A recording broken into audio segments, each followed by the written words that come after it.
আলাইকুম চেয়ারম্যান সাহেব। ওয়ালাইকুম আসসালাম। আপনার সাথে কটা কথা ছিল চেয়ারম্যান সাহেব। কি বিষয় বলো? আমি আর বউ রাখবো না চেয়ারম্যান সাহেব। কেন কি হয়েছে? বউ রাখবে না কেন? রাখবো না কেন কি বলবো আর, দুঃখের কথা। আমি বিয়ে করার পর থেকে বউয়ের পাতিল হাড়ি কাপড় চোপড় সব খসা লাগে আমার।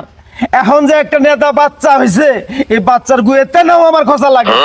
আমি এই কারণে এবার বউ রাখবো না চেয়ারম্যান সাহেব। আচ্ছা ঠিক আছে, আমি পরে যাবনি, যাও। চেয়ারম্যান সাহেব এখনই যাওয়া লাগবো। আমি এটা একবার কি কমু অতিষ্ঠ হয়ে গেছি গে। আপনি এখন চলেন। দূর শর্ত। আরে বুঝছি তো, তুমি আমি যে একটা চেয়ারম্যান মানুষ, রাস্তায় লোক দেখা হয়েছিল, সেজন্য আমি আসতে পারিনি। তুমি তো কাপড় ভিজিয়ে রাখছো, তুমি রাখি দাও, আমি আসতেছি। আইসা আমি কাপড় গুলো পরিষ্কার করে দিতেছি। আরে বাবা আমি আসতেছি আসতেছি। চেয়ারম্যানের বইয়ের খেতা খসে, পোলাবানের খেতা খসে, তা আমার খুঁজতে আর দোষ কি যাই।